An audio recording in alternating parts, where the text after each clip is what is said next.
Just over a year ago, I lost my dear darling mom. A pain that I wouldn't wish on anyone. It's so painful, very painful. And after going through this, I understand the pain a lot of people go through. But even through these painful moments, I found a way to be positive and learn lessons from them. They always say that if someone throws lemons at you, use them and squeeze them and make some juice out of them. I decided to use this painful and tragic moment to get a few life lessons that certainly have made my life better. In today's video, I'm going to be sharing them with you. So first, before I go into the lessons, I don't want to take away from the understanding and the fact that death is actually a painful thing. I know a lot of you people might have clicked on this video because you've lost a dear one and you're going through a lot of pain, a lot of terrible pain. What you need to understand is that time really heals everything. For me, time has healed me. At the beginning, I didn't think I would probably move on and move away from this pain. I'm not a very emotional person. I'm not the kind of person who cries. I'm the kind of person who focuses so much on pain. But this one particular thing actually pained me. It was aching each and every day with a lot of regrets. I would feel terrible. I would feel really, really, really bad. But hey, a year or so later, I've certainly moved on past it. I'm able to talk about it. I'm able to even sit down and think about, all the memories and everything that has improved out of my life due to the experience that I went through. So I understand that you might be feeling a lot of pain. It's crazy, but hey, you'll go through it. You need to try and keep a positive mind. Understand that things will get better. You need to have hope. You need to create hope in your heart, because if you don't create hope in your heart, then you'll just go through the consistent cycle of feeling pain over and over and over again. So despite all the lessons that we're going to learn, it's understandable that you're feeling pain or that you felt pain, and nothing can take away the fact that you've lost your dear one. Nothing can ever bring them back. Lesson 1, live each and every day like it is your last. Now, I'm talking about this from two different perspectives. My mom's perspective and my personal perspective. Starting with her side. My mom passed away at a very young age. She should have been 50 years old. I'm 31. So my mom gave birth to me when she was 17, before she even got to 18. So by the time she passed on, she was so young. She was just making 50 years, She was so young. And at that age, none of us actually thinks that someone can die, because she looked very healthy. She was still young. She was energetic. She was working. And she died from the most unexpected of things, the craziest of things. Malaria, for heaven's sake, malaria. Now, of course, if you're in the West, you think everyone in Africa dies of malaria, because usually the news tells you that, hey, everyone in Africa is dying from malaria. But for us being here, and I being a doctor, actually understand that, number one, malaria is very easy to identify for us. Anyone, any Ugandan would know when they have malaria. It's easy for you to seek for treatment, because you'll know that you're sick right early on before it becomes, really terrible. But number two, I understand that it's very treatable, so people shouldn't be dying from malaria. Usually it's children who are in very far away places, hard to reach, but the treatment is very effective and it's very curable. So on this random day, she calls me on a Monday and she is so sick she can barely speak. And on Sunday of that very week, she's gone. It's crazy. So life is so fragile, you need to treat each and every day like it's your last, yeah? If I was her right now and I'm looking back, she probably had things that she wanted to do, yeah? But she thought she had a lot of time in the future. So she was like, hey, I could postpone them, I'll do it any other time.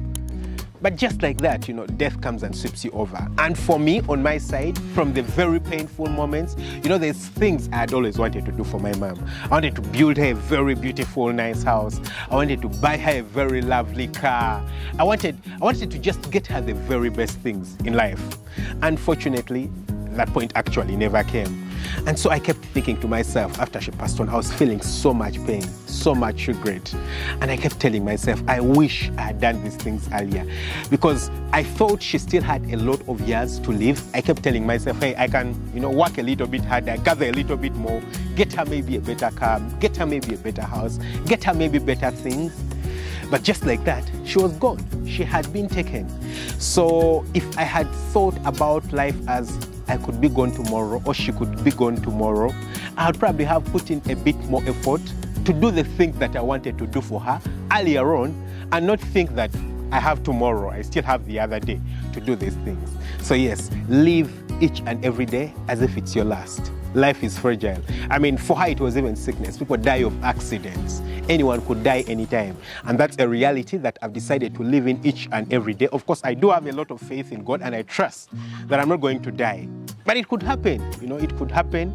And so I try to maximize the moments of each and every day to do the things that I want to do each and every day. I'm intentional about how I live. Lesson number 2 is that we all need each other. We cannot survive in life alone.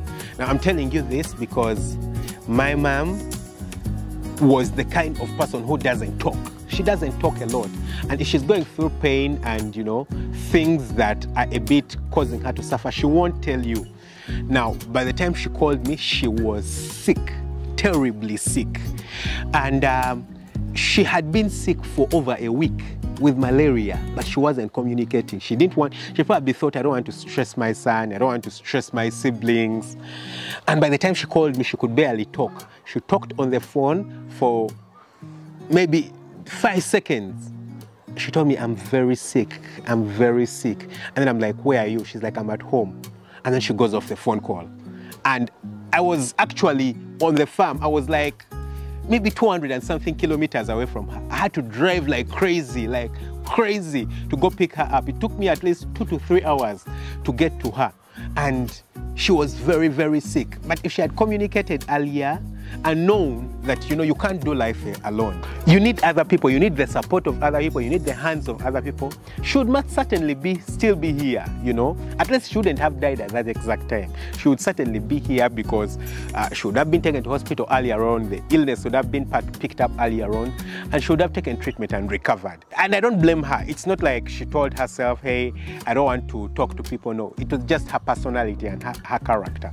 But I understand now that despite our personalities and characters, we have to be willing to actually open up and talk to other people, share our pains, share our problems. It's understandable that these days, a lot of people don't give a damn about life. You know, you suffer alone, but share with the people who care about you, share with the people who love you. Sometimes you feel like you'll be a burden to those people, but those people actually love you and they care about you, and to them, that's actually not a burden, and they are willing to help. Lesson number 3, moments, not money. So in point number 1, I told you how I wish I had lived each day at a time and actually done all these things that I wanted to do for her. But also the other thing that I learned is that it's about the moments and not the money. Now, I had the dreams to do all these things for her, buy her a really nice car, build her a really nice house, take her out to nice expensive places, buy her nice clothes, because, you know, I feel like she put in a lot of effort to raise me. But hey, right now, I could give anything to simply have dinner with her, you know? I could give anything. And when I sit down right now and think about everything that I enjoyed with her in the past, none of the moments involves the things that she did for me. I don't remember the bicycles she bought me. I don't remember, you know, the tuition that she paid for me. I don't remember all those things. I remember the moments that I spent together with her. I remember the times we sat down inside the house and we were reading the Bible. I remember the times we were seated down and we were sharing stories and talking about this auntie and talking about this uncle and talking about my little brother and smiling. You know, those were the moments that mattered to me. I remember the days she would come for visitation day at school and we would sit down and eat food together. It's the moments that count and not the money. So how wrong I was for me to actually think that the money is what matters. And that has driven a lot of my decisions currently. I try so much to focus on moments with people. You know, growing up right now, I've actually realized a lot of things that they don't matter. You know, the number of cars you have don't matter. The number of houses you have don't matter. All these things don't matter. In the end, satisfaction comes from the moments that you spend with people. When you're with someone, you give them the attention You know, if they are talking to you, are you actually giving them attention? If I'm spending time with my dad, am I actually talking with him? Am I laughing? Are we enjoying the moment? It's not only about the money, about, you know, giving him this gift and buying him this for his house. No, it's about the moments you spend together and making those moments count. If I had spent moments with my mom and, you know, felt like I had been there, had Sundays together where I would consistently probably go to church together, moments where I would pray together, moments where, you know, we would have dinners together, have meals together, sit down and talk a bit more. Of course, I would have even been more attached to her, but then I would have had higher satisfaction that there are more moments that I spent with my mother. Lesson number 4, no regrets in the things that I didn't do for my mother. So, like I told you again in the first point, I regretted so much not having done particular things for my mother, and I was going through a lot of pain. And so I would talk to some friends about the pains that I would go through. And in these painful moments, a friend actually told me what her mother told her. You know, her mother told her that, you see, the thing with parents is that when a parent is raising their child, for example, when my mother was raising me, they were raising me because I'm their child. They were raising me because they love me. They were raising me because they care about you. If you're there and you have a child, you're raising your child because you love them. Right now, when they cry, you give them food.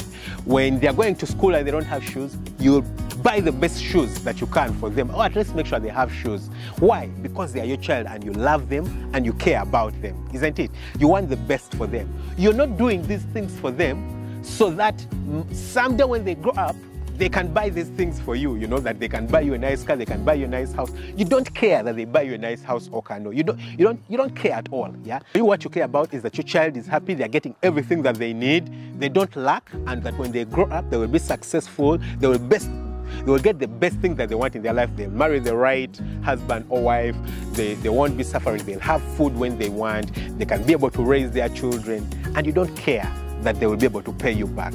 So I was regretting and feeling bad and feeling terrible about all these things that I didn't do for my mother, until I actually realized that my mother didn't care about these things. Yeah, she didn't care that I'm buying her a car or not. She didn't care that I'm building her a car or not. She cared more that I have a car than that I can buy her a car. Yeah, me buying her a car was never an issue for her. So it took away all the pain of regret and made me feel more comfortable and made me feel like, okay, despite the fact that I didn't do all these things for my mother actually died when she was contented. Because honestly speaking, I tried not to disappoint her. You know, I tried my very best to be the best son that someone can have, you know, and have accomplished quite a number of things. I started a farm. I wasn't suffering. My mother never used to look at me and think that I'm suffering. She felt like her prayers were answered. You know, when she was young, she didn't want to raise a child who grows up and starts taking, you know, drugs, someone who is dependent on drugs, someone who is dependent on alcohol. She wanted to have a child who, you know, is responsible, is impactful on society, and she saw all these things to me. So it gave me a lot of joy knowing that my mother actually died satisfied that her dream and her visions were complete. Finally, lesson number 5, I learned to value life. I learned to value life because for me, after my mom passed on, I felt so bad. I felt so terrible. You know, every time I would think about it, I would feel so terrible because I wanted to have my mom around for longer. You know, I wanted to have my mom around for longer. And it's not like I'm saying she didn't value her life, but from what happened, I imagine what my kids would feel like if I died right now. I imagine what my parents would feel like if I died right now. I would imagine what the people around me, the people I take care of, what you guys would feel like if I died right now. Terrible and painful, yeah? So it taught me to also try to put in a bit more effort to value my own life and be present for as long as possible. Simply for those ones who I support, you know, there are people who I take care of, and people who are not my children, who I take care of, people who I support. Those people don't want to see me gone, yeah? So it's in my best interests, and also me not being selfish, to actually do the best that I can to handle my life delicately and stay around for as long as is possible so that I can help others. For example, not overspeed while on the road, because we all know that if I overspeeding is one of the leading causes of accidents and hence death. So if I overspeed, I'm increasing my likelihood of dying. If I have signs of an illness, I'll immediately seek out what the problem is so that in case it's something, we get it when it's early. I make sure I have my meals on time so that I don't get health-related problems. I make sure that I eat healthy. I don't just eat random stuff so that I don't develop particular diseases that come from eating unhealthy and then I die early. I'm more responsible for my own life so that the other people who are around and love me don't go through the pain of losing me. I hope you've understood the point I'm talking about, yeah? So I want to be as present as possible for my children. I want to be as present as possible for my family. I want to be as present as possible for those who depend on me. I want to be as present as possible for those who watch me on YouTube. Everyone who gets value from me, I want to be as present for as long as possible. And it made me more responsible for my life. But going through pain can actually be a beginning for you to think about particular things. I believe the things that I've thought about since my mom passed and the things I've learned are actually things that are making my life better, and they're making me live a more intentional life, a more fulfilled and a more satisfied life. Also, I have this video right here about how YouTube has changed my life. Watch it, I think you'll enjoy it. Lots of love, catch you very soon in the next video. Bye-bye.